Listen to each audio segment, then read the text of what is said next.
Harrison Butker's radical normalness, that's really a fascinating thing to think about. And I'm watching the reaction that continues to pour in about the kicker. And this is now, a week and a half later. And very few people are actually going through the speech. I want to go through the speech, and to put context to the speech, a Catholic guy goes and speaks at a Catholic university to graduates of a Catholic university, and he says Catholic stuff, and the world is outraged. While COVID might have played a large role throughout your formative years, it is not unique.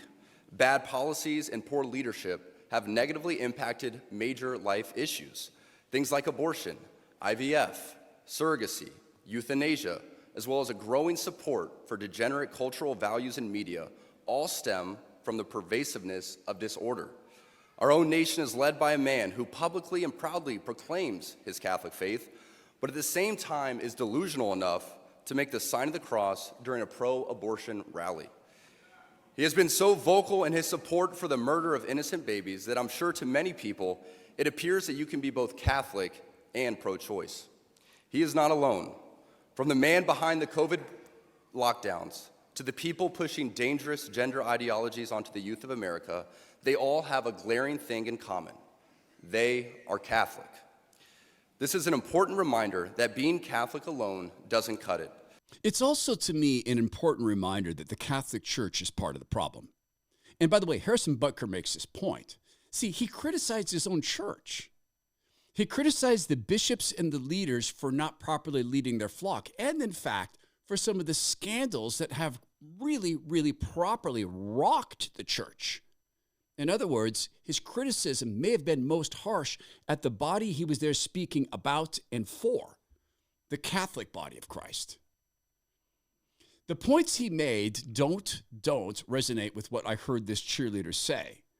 And he talked about family, he talked about familiarity, he talked about the world around us. The world around us says that we should keep our beliefs to ourselves whenever they go against the tyranny of diversity, equity, and inclusion. We fear speaking truth because now, unfortunately, truth is in the minority. Congress just passed a bill where stating something as basic as the biblical teaching of who killed Jesus could land you in jail. But make no mistake, before we even attempt to fix any of the issues plaguing society, we must first get our own house in order, and it starts with our leaders.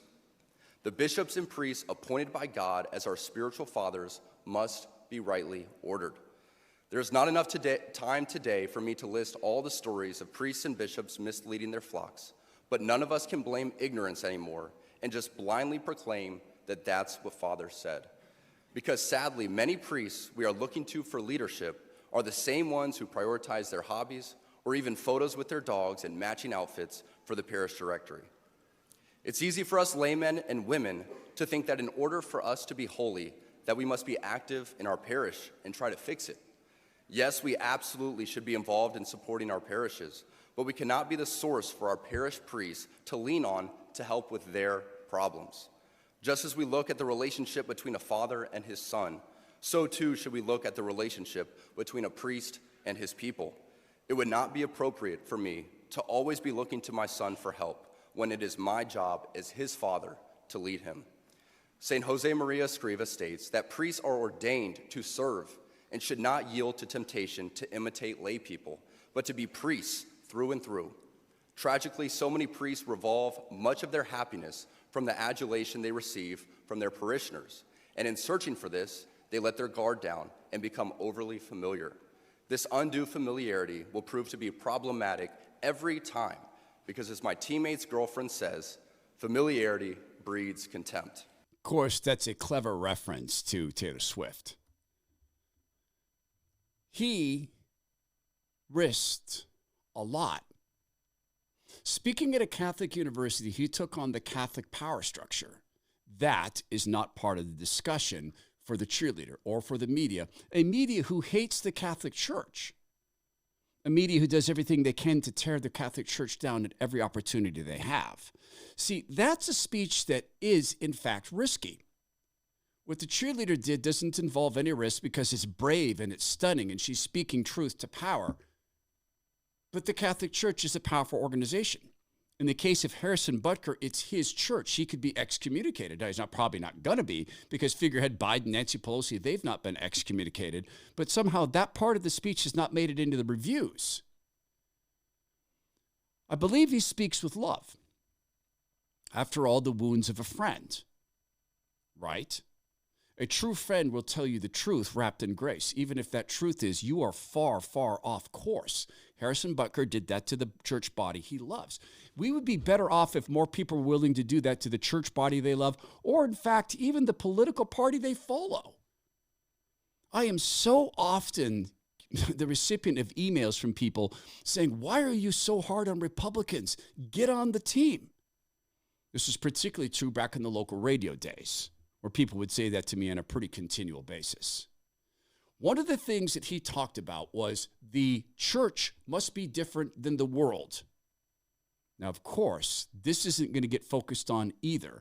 But when the church is no different from the world, there is no reason to be in the church. I want you to hear that, because this is also brave talk that could cost him, right? Because the world sometimes does not want to have their foibles pointed out. Harrison Butker, of course, he attacked people. Remember that? The cheerleader said he attacked people. The headline news said that he attacked women in the workplace, criticized women in the workplace, that he put women in their places. Before he got to that, slapping women around. Oh, wait, that's what Ray Rice did. Not slapping, but punching and knocking out. He talked about what happens when the church is different from the world. A little Kansas college built high on a bluff above the Missouri River are showing the world how an ordered, Christ-centered existence is the recipe for success. You need to look no further than the examples all around this campus, where over the past 20 years, enrollment has doubled, construction and revitalization are a constant part of life, and people, the students, the faculty and staff, are thriving. This didn't happen by chance. In a deliberate movement to embrace traditional Catholic values, Benedictine has gone from just another liberal arts school with nothing to set it apart to a thriving beacon of light and a reminder to us all that when you embrace tradition, success, worldly and spiritual, will follow. So as the United Methodist Church is shrinking because they've gone full-on pride, leftists, the lie of transgenders, and supporting all that, pronouns, etc., as it's shrinking, the media is cheering. Oh, look at the now progressive church that has completely departed biblical values, and the world did something else. This is an image from Douglas Mackey's Twitter account. Douglas Mackey, of course, is facing prison time because he decided to repost a meme telling people that they could vote for Hillary Clinton via text. So Douglas Mackey posted this on Twitter. It says, I just received this push notification which was sent to millions of people from Microsoft. It links to a Rolling Stone piece filled with disgraceful partisan lies from an ex-Media Matters lickspittle. I hope Butker 7, that's Harrison Butker's Twitter account, sues both Microsoft and Rolling Stone for the defamatory assault on Butker and, by extension, Christianity. Here's what the Microsoft story said that appeared on Douglas Mackey's phone, according to him. Trending story for you. Chiefs kicker spreads anti-Semitic lies in Benedictine college graduation speech. What are the anti-Semitic lies? That Jesus Christ, fully man, fully human, and incidentally Jewish, was killed at the behest of Jewish leaders? That's not a lie. Pontius Pilate did not want to kill Jesus. He didn't even want to flog him. It was the Jewish leaders who said, kill that Jewish man. That's not anti-Semitic. You're describing what one group of Jewish people wanted to do to a Jewish man who happened to be the Son of God, but it's not a lie. This is how desperate they always are to cast churches and traditional values, or in the case of Harrison Butker, his radical, scary, insane normality. A few minutes ago in America, this was all very normal. Harrison Butker, of course, did address the women in the audience. For the ladies present today, congratulations on an amazing accomplishment. You should be proud of all that you have achieved to this point. Wait a minute. I heard from the cheerleader he did not congratulate women on their accomplishments. Their young lives. I want to speak directly to you briefly because I think it is you, the women, who have had the most diabolical lies told to you. How many of you are sitting here now, about to cross this stage, and are thinking about all the promotions and titles you are going to get in your career? Some of you may go on to lead successful careers in the world, but I would venture to guess that the majority of you are most excited about your marriage and the children you will bring into this world. He has recognized that some of them are excited about their careers. Did you hear him say, don't do it? You don't belong in the workplace. Because I was told by the Mockingbird media, he decried women in the workplace. I can tell you that my beautiful wife, Isabel, would be the first to say that her life truly started when she began living her vocation as a wife. Now watch, he's going to put his woman in her place, just like Ray Rice did. And as a mother. I'm on this stage today and able to be the man I am because I have a wife who leans into her vocation.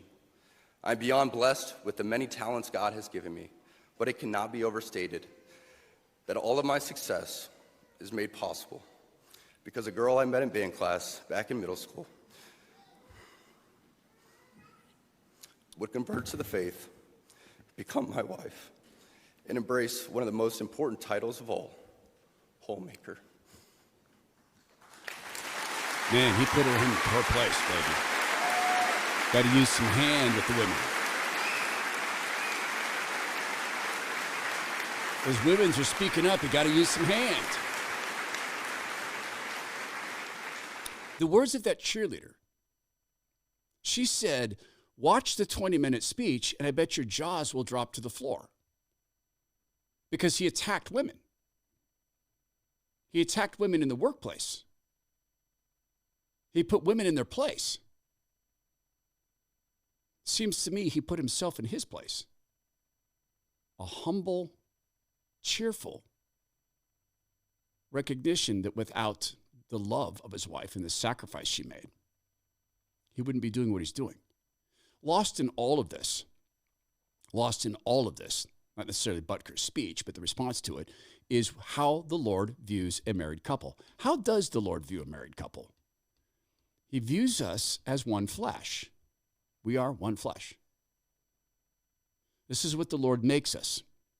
That's why it's a sin to go break apart a marriage. And, lost in this, is the first time God said his creation was not good, was when man was alone. And so God created woman.